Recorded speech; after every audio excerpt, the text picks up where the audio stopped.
Shopping for the week's groceries has become an expensive affair for housewives like Paudan and other Bhutanese consumers. Greens are in short supply after the government decided to restrict imports from India from the middle of 2012.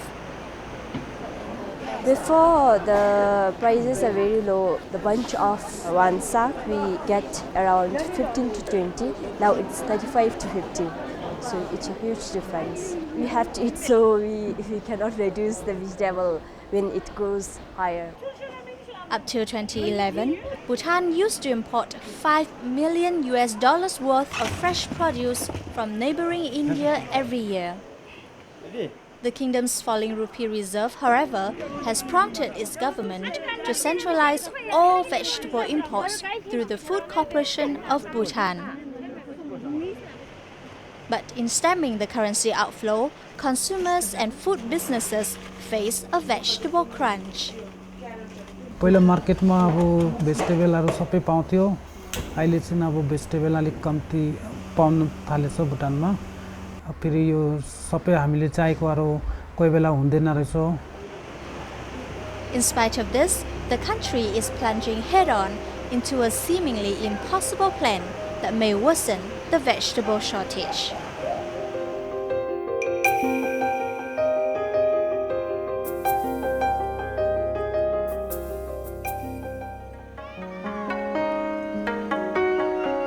The people of Bhutan live by the concept of gross national happiness, a unique development model that focuses on people's well-being.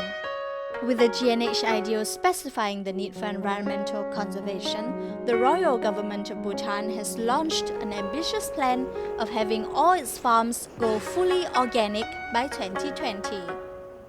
Main motivation for going organic is to keep our development consistent with our outlook, which is that if development is to be truly sustainable, then they must be consistent with use of inputs that will ensure that the environment also thrives even as we develop. According to the Ministry of Agriculture, the move is natural because most Bhutanese farmers use animal manure over chemical fertilizers, which are expensive and hard to come by.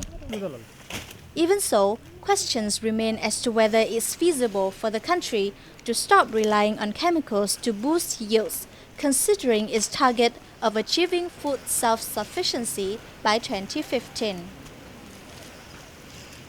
Though largely agrarian, Bhutan's mountainous terrain makes farming difficult, and the country is so far only able to produce about 60% of what it needs. Instead of following the footsteps of other developing countries, Bhutan is choosing to reject conventional farming and the use of agrochemicals on its land. Now, it might sound like an ideal plan, but there are many obstacles ahead. Organic farming is widely believed to produce lower yields than conventional farming. This is a challenge Rinchen Dorji is trying to tackle as coordinator of Druk Organic Growers Cooperative. He heads the main farm in the cooperative, which tries out various organic farming methods on different crops to determine which works best. Oh, this is the one. One method currently under study is whether mixed cropping between peanut and maize improves soil nutrient levels. As such trials can be expensive and unprofitable, Rinchen hopes that by cultivating and selling matsutake mushrooms, one of Bhutan's most valuable exports, he will be able to make up for the losses. However, despite following a strict cultivation schedule and ensuring an ideal environment, the mushrooms have only been growing to half the size they ought to be. It's small, that's the problem. They don't grow as big as you want them. No, it should be. Some problem is here. Actually, if you don't want to have organic mushroom, this can be treated. But you want organic mushroom. Yeah, also that's the main problem. So every time we are losing it. Fungicide will solve his problems, but being an organic farmer, Rinchen cannot use it. You can't control it, you can keep on growing. Oh, okay. He looks on helplessly as his tomatoes are destroyed by blight. In comparison to other tomato variety, this one quite resistant variety. Quite resistant and Resistant, still... it should be resistant. Production problems also plague this all-woman farming cooperative in Paro called Namkha Sonam Shokpa. 아니 watermelon 데 해마나 같이 커피 주고 원래 아니 주지 watermelon 다르데 마팔 미타를 미도 샤디 되게 아니 난sel로 남서 저기be 가다신 아니 신디라 몸 주데 뭐도 주고 도 마다 무슨 님이나스노 대시디도 달라 레짐베 베스바치니 지 대시 저러 집에 대멘도니 멤블리 레짐베 남섬이 로젠다 쳄다 멘도미주다 쳄다 같이 레짐 남섬이 미테미나. From a macro perspective, Bhutan's agricultural sector faces even more crippling obstacles.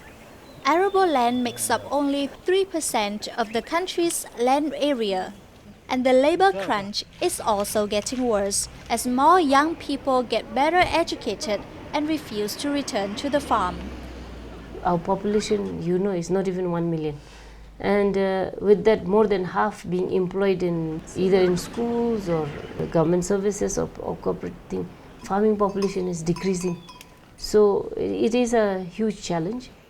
Despite the challenges, some progress has been made. For instance, the farmers of Namkha Sonam Shokpa were trained to prepare a natural pesticide from wild plants and cattle urine. Mechanization could also increase productivity and help alleviate the labor shortage. Unfortunately, the solutions are far from perfect. Only small machines can be used due to the mountainous terrain. And organic farmers like Dema still have to resort to chemical weed killers for her paddy fields as weeding by hand is too labor intensive. To stimulate demand for organic produce and drive prices down, the government is promoting such local produce under the Bhutan Natural brand. However, consumer response has been sluggish. If we can provide a market for a product, the conversion will be very fast. But since we don't have a market which will buy organic products, there is no catalyst to actually fast track the growth. So because of that, we are growing quite at a slow stage, slow pace. All these challenges have prompted the government to admit that their vision of being fully organic and self-sufficient may not be completely realistic. First of all, when we say self-sufficient, we should also acknowledge that we cannot be self-sufficient in everything. Whatever we need. For example, rice. If all the Bhutanese people, as we are doing now, keep on eating 3 times, 4 times of rice a day, we will never be able to produce enough. So we will still need to import certain quantity of rice. Conduct, more research and see, are there some pests and diseases? Is absolutely no way we can control. Is there any problem in the soil which we just cannot manage without the chemical input?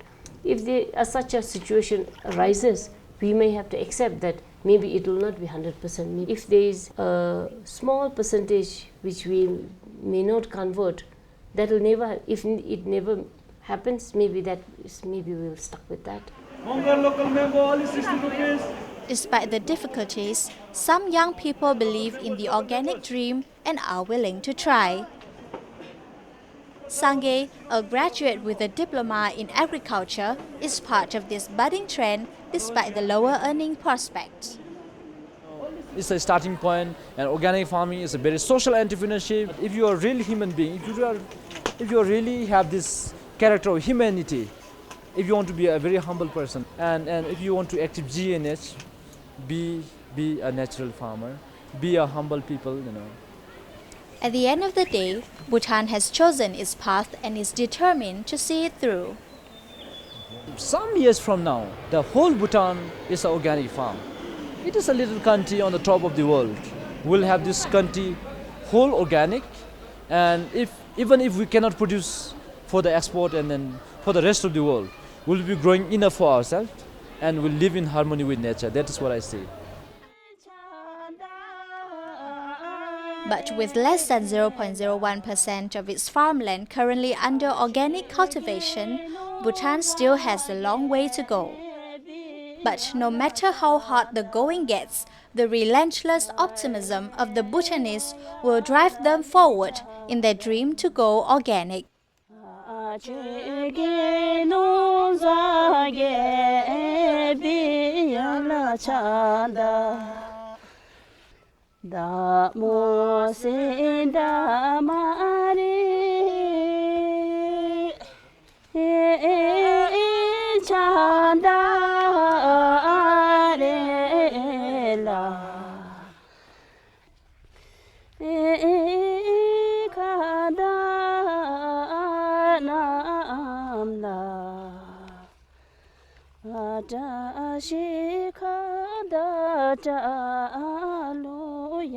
Sheba